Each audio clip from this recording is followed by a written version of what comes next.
Hermanos, buenos días, el Señor los bendice. Es un gusto poder llegar a ustedes por este medio. Estamos en el mes de la Biblia y estamos en el Salmo 19.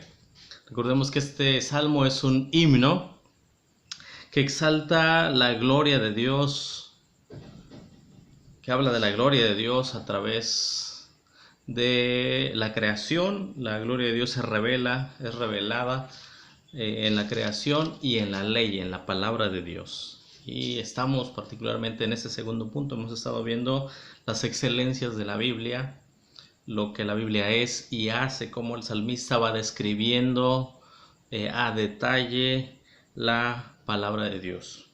La semana pasada vimos los versículos 8 y 9, 7 y 8, perdón.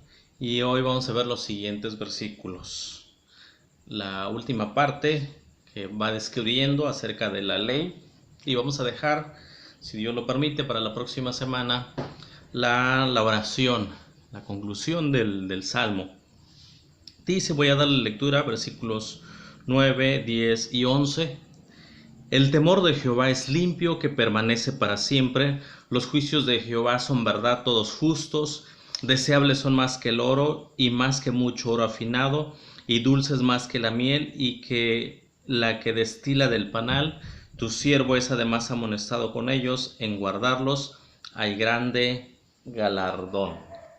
Dice la palabra de Dios.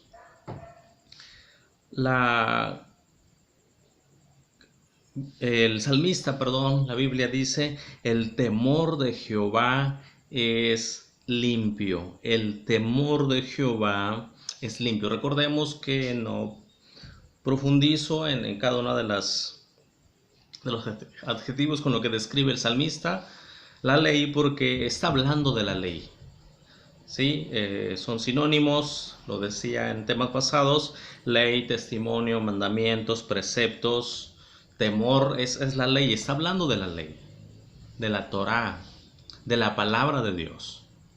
En el contexto de David, el Antiguo Testamento, particularmente la ley, los primeros 5 libros de la Biblia. Y dice entonces que el temor de Jehová es limpio. Él concebía la palabra de Dios como es, en su totalidad limpia, es pura, es santa. Todo lo que la Biblia dice es puro, es sagrado. Todo lo que dice es apropiado. Ciertamente la Biblia nos cuenta, nos narra historia de hombres y mujeres comunes como nosotros, que pecaron, que fallaron, que fracasaron, que hicieron hazañas, victorias, pero al final de cuentas seres humanos con errores.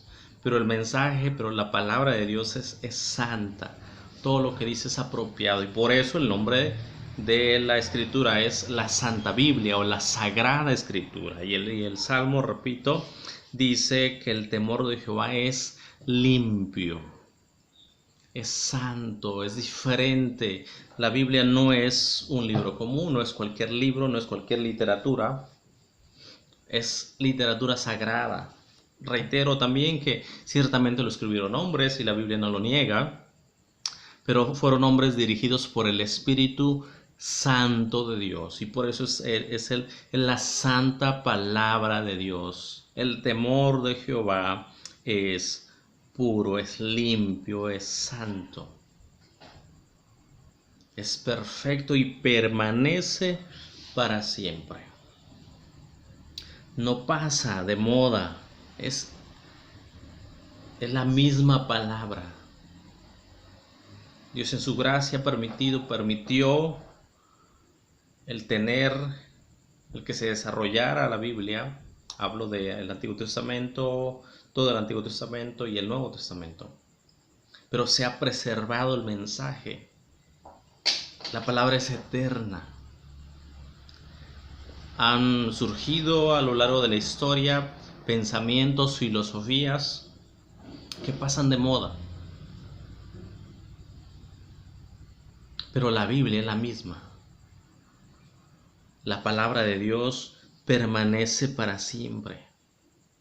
Marcos 13:31 dice: el cielo y la tierra pasarán, pero mis palabras no pasarán.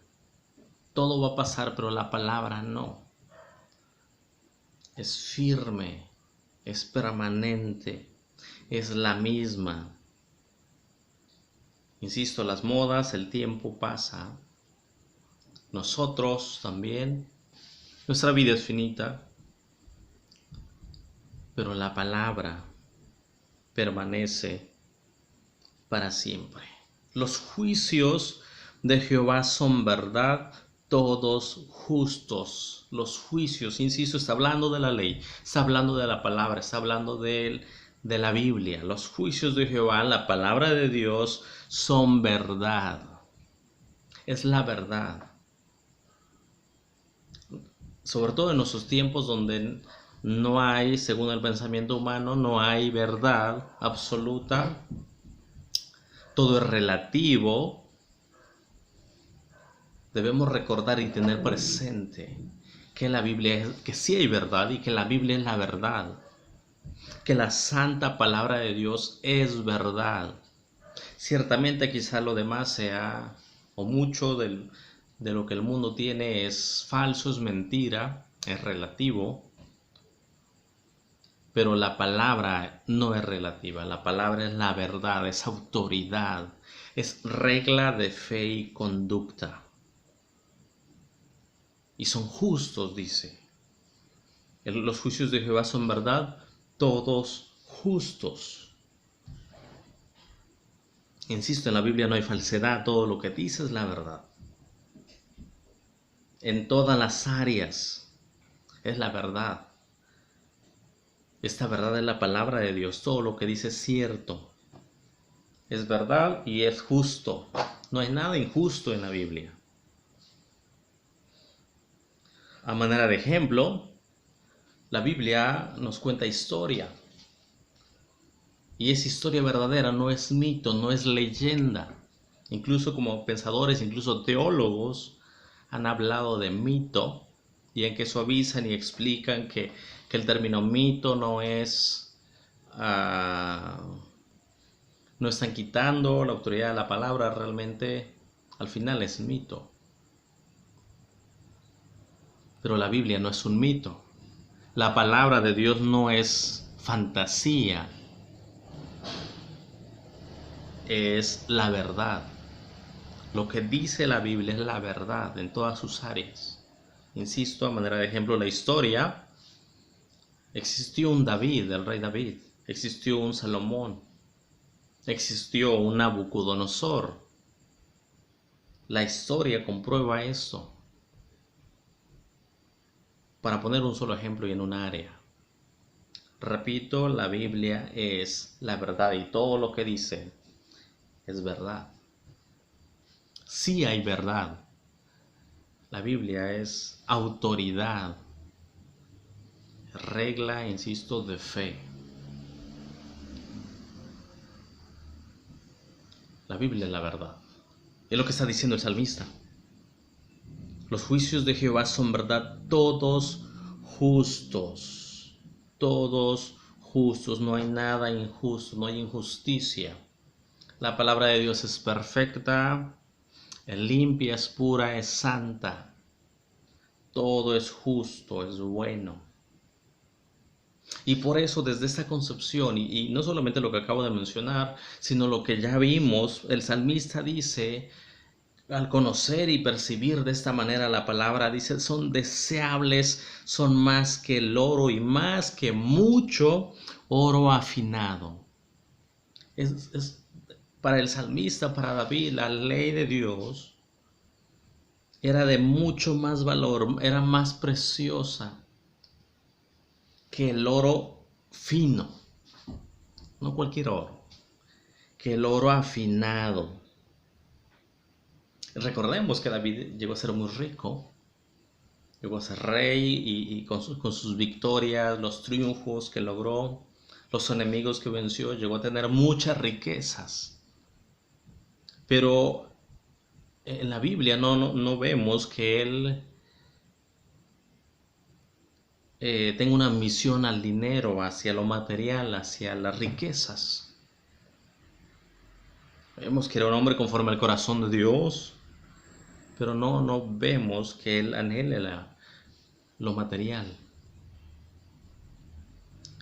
Él deseaba, él anhelaba la palabra, él anhelaba la ley. Deseables son más que el oro y más que mucho oro afinado. Su deseo, su anhelo era la ley divina. Ahora me detengo un momento para preguntarte, ¿y cuál es tu anhelo?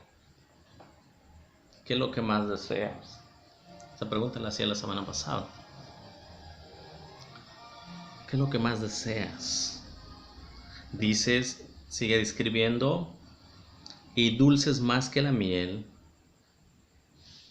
y que la que destila del panal.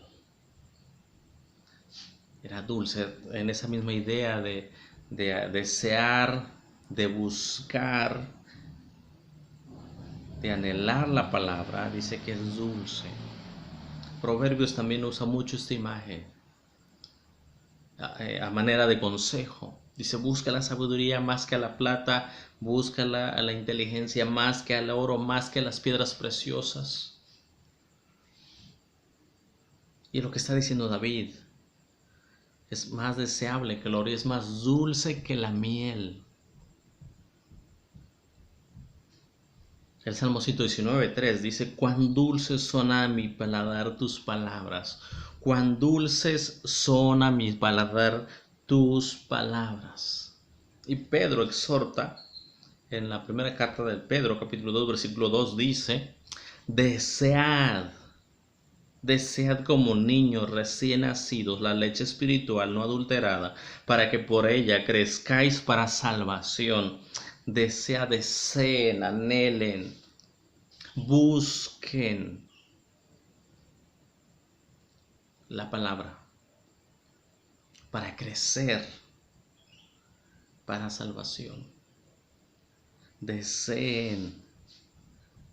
Y nuevamente te vuelvo a preguntar, si tú deseas el alimento espiritual, si tú anhelas, si tienes hambre del alimento espiritual, si anhelas, si anhelamos el alimento espiritual, la palabra de Dios, escuchar, estudiar, analizar, profundizar en la palabra de Dios. Desead como niños recién nacidos, dice Pedro. Busquen. Es más dulce que la miel. Versículo 11. Tu siervo es además amonestado con ellos. En guardarlo hay grande galardón. Tu siervo es además amonestado. O sea, es perfecta, es fiel, da sabiduría, alumbra los ojos, es limpio, permanece para siempre. Pero dice que además la ley, la palabra de Dios dicen, nos amonesta. Tu siervo es amonestado, es advertido. La palabra de Dios nos advierte, nos llama. Para el pueblo de Dios, la palabra nos insta a no apartarnos del camino. Nos llama a servir a Dios, a seguir a Jesús, a buscar a Jesús. Incluso la ley, regresando al Antiguo Testamento o en el pensamiento del salmista, no existía el Nuevo Testamento. Parte del Antiguo no existía todavía en tiempos de... Gran parte no existía en el tiempo de David. A manera de ejemplo, Isaías no existía todavía. Pero lo que había, el Pentateuco, dice el salmista, tu siervo es además amonestado, nos advierte, nos lleva, incluso la ley, el Antiguo Testamento nos lleva a Jesús. apuntaba hacia el Redentor, hacia el Mesías. Y el Nuevo Testamento confirma eso, que la ley es el medio para llevarnos a Cristo. Nos va indicando, nos va advirtiendo el bien y el mal, la vida y la muerte. La ley decía: yo te aconsejo que sigas este camino. La bendición para el pecador, la palabra de Dios advierte las consecuencias del pecado. Al impío la palabra lo llama al arrepentimiento, incluso a nosotros nos llama al arrepentimiento. Nos dice, nos amonesta, nos está llamando. Proverbios 29:18 dice así: sin profecía el pueblo se desenfrena. Sin la palabra de Dios el pueblo se desenfrena, y por eso David dice que la ley nos amonesta, la palabra nos habla, nos exhorta, nos llama. Porque sin esta ley, veíamos la primera parte en el primer tema, la creación, los cielos, las montañas, las aves, las estrellas hablan y anuncian que hay un Dios, que existe Dios, el Creador, que es perfecto, que es poderoso. Nos habla de su existencia, pero no sabemos más. Y no podemos llegar a más porque el pecado ha distorsionado y distorsionamos ese conocimiento.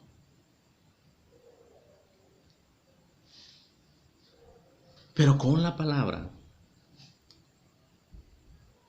se nos encamina.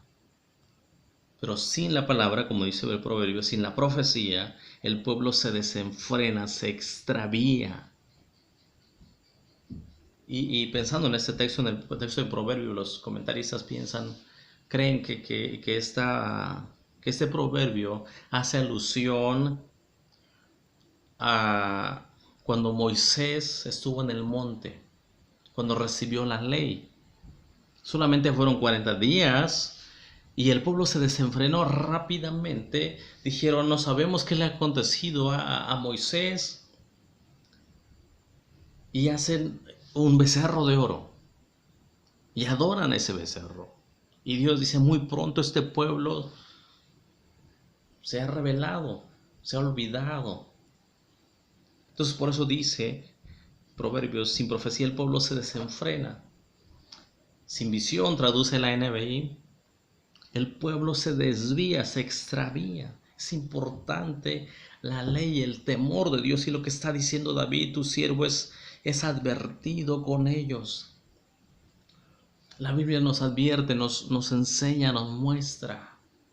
De ahí la importancia del punto anterior. Si anhelamos, si deseamos, si tenemos hambre de la palabra de Dios, porque ella nos habla, es el libro que nos lee. O sea, cuando venimos a la Biblia, no venimos solamente a leerla, sino al anhelar, a buscarla. Ella misma nos lee. O para usar otra imagen, es un espejo, nos hace ver lo que hay en nuestro corazón, en nuestra vida.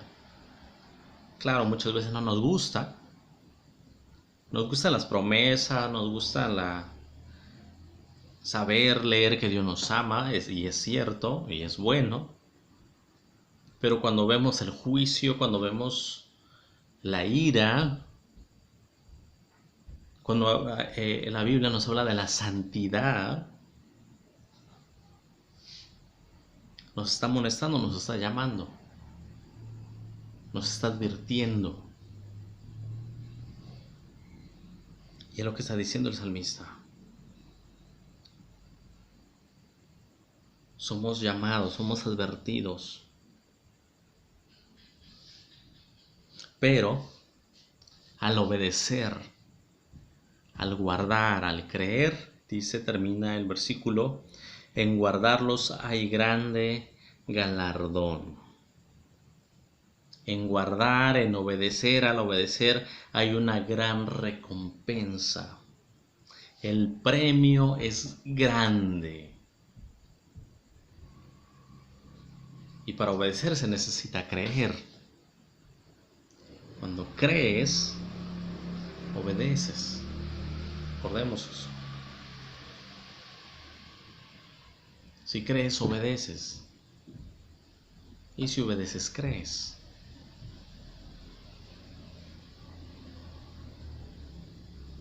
Y hay un gran galardón, hay un gran premio. ¿Por qué? Insisto, porque la Biblia nos lleva a Cristo. La palabra nos lleva. La ley nos lleva a Cristo. Al ver la ley, al evaluar la ley, al estudiar la ley, nos damos cuenta que no la hemos cumplido y que no podemos cumplirla. Entonces acudimos a Cristo. Notamos nuestro pecado, vemos la grandeza de nuestro pecado, cuántas veces hemos fallado. Y nos acercamos a Jesús. Nos volvemos a Dios. Pero por otro lado también la ley, o sea, no solamente nos muestra que somos pecadores, sino, como ya mencioné, la ley también nos lleva a Cristo al darnos cuenta que somos pecadores, que no hay salida, que no podemos cumplirla. Venimos al que la cumplió, acudimos al que obedeció. Depositamos nuestra confianza y nuestra fe en aquel que cumplió perfectamente la ley de Dios. Jesús decía: yo vine para hacer la voluntad de mi Padre. Y la cumplió, obedeció cabalmente, perfectamente. Venimos a Cristo. Por eso les decía hace un momento, se trata de creer. Y si crees, obedeces. O sea, porque tampoco puedo decir, bueno, sí creo, sí tengo fe, pero no obedezco. No temo, no busco, no creo, no hago.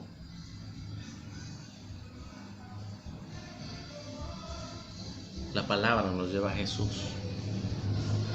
Recordemos, Jesús es el Verbo, es la palabra encarnada.